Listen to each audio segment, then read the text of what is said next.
Also, this is a bit, I'm taking kind of a narrative that's out there amongst a lot of the comments, and I'm going to bring it to my own question, Cam.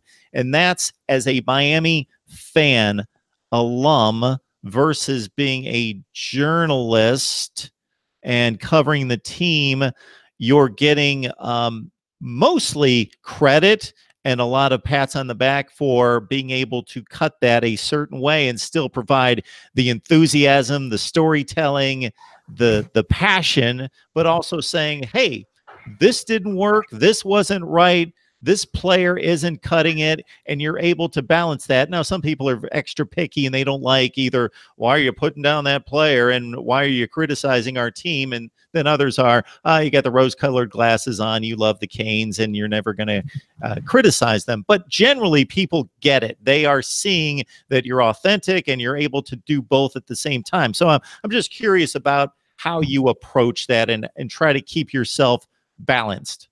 You know, I am authentically me, and some people like that, some people don't. Sometimes I'm not perfect, you know, obviously. Sometimes my language can get colorful. Sometimes I can say things that people don't like. People of all walks of life, from coaches to players to, you know, administrators to other journalists, even, you know, bloggers, you know, if I'm a part-time journalist or blogger, you know, whatever. But I'm authentically me. You know, if you know, people now, after having seen me on video and heard my voice and things like that, they'll like read my tweets and be like, oh my God, I could hear you saying that. And I'm like, yeah, because that's me, you know. So just being my authentic self. And I think that, you know, for a time, you know, you're trying to put on or figure your way in this industry and things like that, of, you know, how you want to do things or the persona. But, you know, obviously being you is the best thing to do.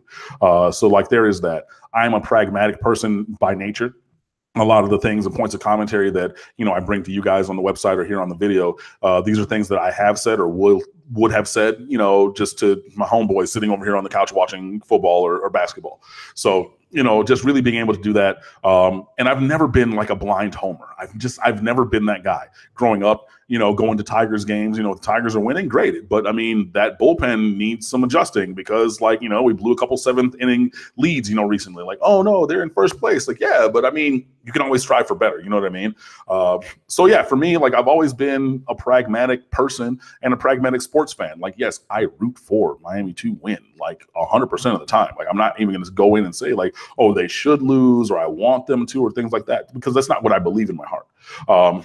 So yeah, you know, just approaching it and saying, you know, okay, yeah, these are objectively the things that can get better. And for proof positive of this, if you look back to the 2017 season when Miami went 10-0 and had all these wins, and in the good, bad, and the bad and the ugly was inches and inches long, because I'm nitpicking.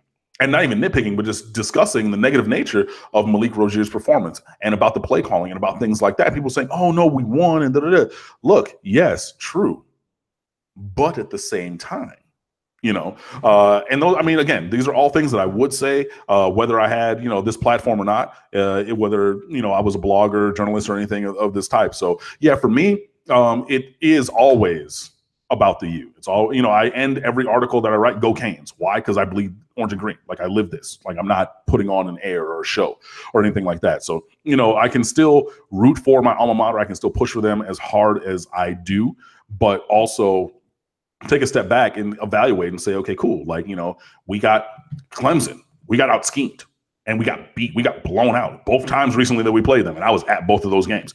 I can objectively say that. So, I mean, yeah, there might be some things where if it's 50-50, I'm going to lean the Miami way, you know, like the gentleman earlier was talking about, oh, like, how can you be so positive about N'Kosi Perry? Because I'm looking at it glass half full. He has an amazing arm. He has athletic talent, and I think that he can get there. Now, everybody else might say, okay, he completed 50.8% of his passes, so he's 49.2% sucker, and he's going to continue to go in a bad direction. Look, you might believe that. I'm not going to begrudge you that, but that's not my personal way of looking at things. So, you know, that's the short story long to say I'm always my authentic self. And even in spite of like my personal kind of feelings about things, and I do want Miami to win and go undefeated all the time, I can still objectively look at sports and say, okay, these are the things that went right or wrong, and, you know, discuss how, you know, give commentary and analysis on, you know, my viewpoint on it moving forward. There's also a context to the play and the performance equaling a result and knowing where your team stands and what's expected and who the opponent was. So certainly if you guys made a ACC championship game against Clemson and it was the ugliest affair you could imagine and you squeaked into a college football playoff and you just won, a 16-14 game that you had no business winning, and they gained 4-1 in total yardage, you'd be like, who cares? We got through. We're done. We got through. We'll clean that up, but we're not going to worry about that. Versus when you're sitting there against North Carolina in week 4, and they're a 1-7 team in the ACC eventually, and you know how bad they are, and you're barely squeaking by. Sure, yeah, we like that we got the W tonight, but this isn't. We're not going to keep racking up W's if this continues. So I'm thinking about the future and what this type of play is going to eventually result in. Sure, I'll take the W, but we can't continue to play like this. Something has to change. Right, exactly. And, just honestly, we're the University of Miami. We're the U. And the aspirations and goals are always championships. Whether it's, in state against Florida and Florida State, because we are playing both of them this year, whether it's ACC Coastal, ACC Division, college football playoff, all these, ACC overall college football playoff. I mean, it's championships, and that's what we should be aspiring to. And that's always going to be the goal for me. So yeah, it is looking towards that end that my focus comes. Now, I know that we might be a little far away from there, but how can we continue to get better and upon that path? But yeah, I tell stories in my regular life. I have lots of really good stories that I can't tell on here, just for a variety. Even the Jeremy Shockey story, like I was talking about, I know that people who were watching a couple weeks ago, no, I can't tell this. I can't tell you that story, but I tell stories. So yeah, and I am not fully encyclopedic about my knowledge of recruits and things like that, but it adds context and depth to the commentary. Like, I want to know, where's the guy from? Like, oh, was he first team All-State? He was 43-0 in high school as a starting quarterback. What? Like things like that. So, yeah, I do try to add those things because it's enjoyable to me to read about those things. And I think it adds depth to conversation and knowledge moving forward, to just for everybody to be able to have that kind of a thing. So yeah, I say that to say, I am who I am. I am me. Unapologetically and authentically. I am myself. For good or bad. And again, I make mistakes. I'm not infallible. I am not someone who's never been wrong before. I'm not someone who's not done things that I'm not proud of before. I have. And even like in terms of with the website and, social media and things like that. And I'm sure that, there was one very particular thing that I am not proud of that I did and said this past football season. I'm not going to reiterate it now, but I know that a lot of people who do follow me on Twitter through games, you probably remember, that time. True. Not proud of that. I've apologized for that, and I hope to, get better for that. But I say all that to say that even with the mistakes along the way, I'm still me. And I think that comes across in everything that I do. And I think that some people do appreciate that. Some people do not. And I understand that. You make a mistake and then some people write you off. I understand that as well. But either way, I am my own authentic self, and I love me.